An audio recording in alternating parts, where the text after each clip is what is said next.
Hey everybody, this is Tammy at All About Living, and tonight we're making old-fashioned fry bread. Y'all come on in, I'll show you what you need and we'll get started. 1 tablespoon of baking powder, 1 teaspoon of salt, and just enough warm water to get it all combined. That's fry bread ingredients. Let's get at it. We're going to need 4 cups of flour. And I sift mine. I just always have.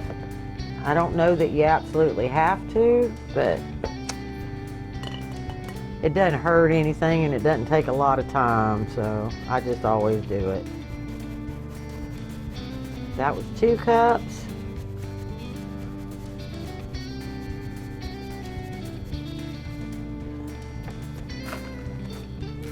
And 2 more.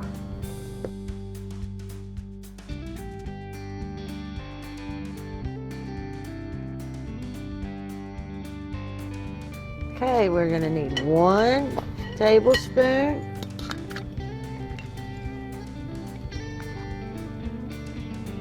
of baking powder, not soda, baking powder,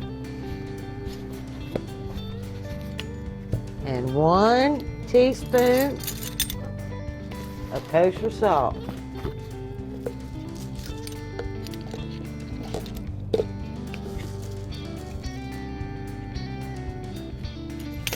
Alright. Okay, you'll want to incorporate your dry ingredients.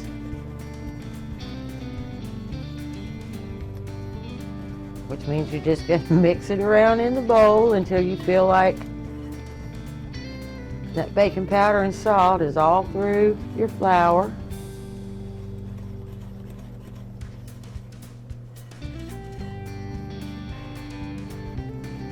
And then we're going to start adding some warm water. Good hot tap water is fine.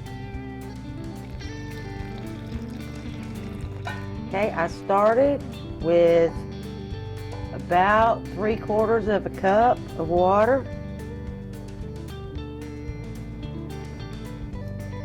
And we're just going to start with that. And I can tell that I'm going to need another 1/4 cup of water. You don't want to over add your water, you just want to do it a little at a time. And I'm probably going to have to get my hands in here. That's just the best way to do it. So, okay, I'm going to add another 1/4 cup of water, and I'm going to get my hands in here and start firming this up until I get a dough. And I'm going to need some more water because I'm not even close to a dough. Another 1/4 cup.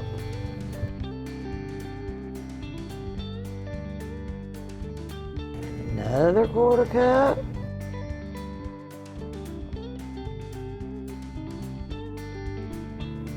And another little bit of water. Don't get carried away and put too much water in there because then you'll have a sticky dough, and you don't want a sticky dough. You just want all of your flour and baking powder and salt to come together as a dough. Okay, this is what you're looking for. You just want it all together but not sticky. Just like that. I don't know how else to explain it. We're just going to put it in that bowl and we're going to leave it sit just like it is for 30 minutes. And then we'll come back and we'll roll it up and get it fried. Alright guys, our 30 minutes are up. And we're going to start making our fry bread. We're going to take and make 2-inch little balls. And we're going to roll them. And then we're going to flatten them out with our hand. And if this gets to be too much, I'm gonna pull out the rolling pin. You're not really supposed to, but you know what? When you get old, your hands don't necessarily always work.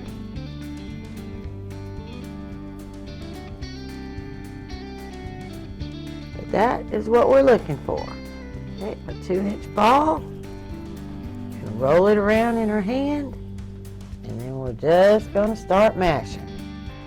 You can make them you can make them as big or as little as you like. This is the way my granny always did it.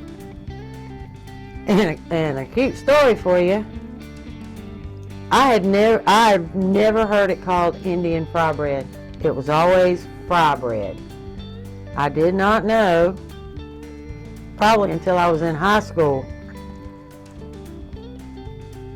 in social studies, that it was Indian fry bread, and that it came from the Trail of Tears. I had, up until then, that was just Granny's fry bread.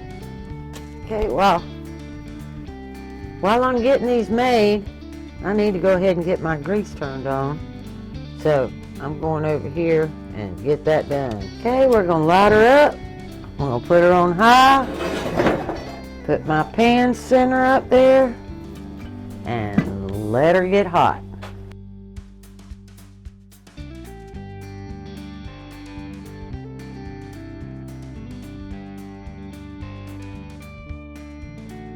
I think my grease is ready, so I'm going to drop one and see.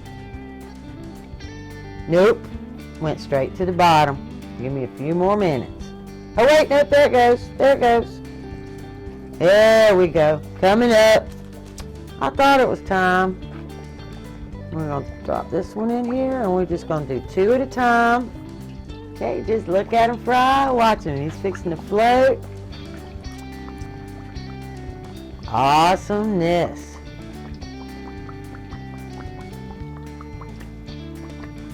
I love these things. We grew up eating them, and I love them.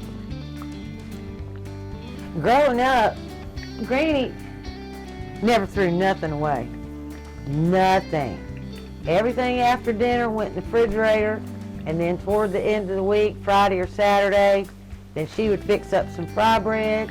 She would go open up the refrigerator and pull every little mayonnaise or butter or tub or whatever out of the refrigerator.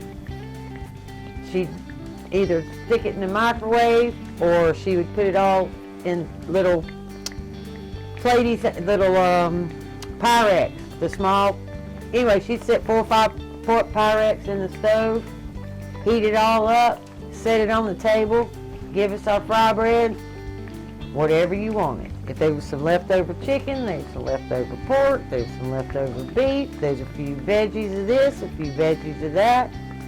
Whatever you wanted, you smack it on that fry bread. That was dinner. Then the clip fridge was clean. We were ready for Sunday dinner, which was a big affair at Granny's house. Everybody showed up at Granny's on Sunday, every Sunday. And then we'd have that, whatever was left over on Sunday, went in the fridge, would come right back out. Nothing ever went to waste. Okay, we're gonna flip these now and let them cook on the other side. You'll know when the one side's done because they will float, like really float, and they'll start being brown all the way around on the outside edge. That's when you know it's time to flip. Okay. They're nice and brown, stiff. They are ready. Now we're going to go get us 2 more and drop them. Alright, that recipe made a dozen, so I got a little bit more. I will see y'all later.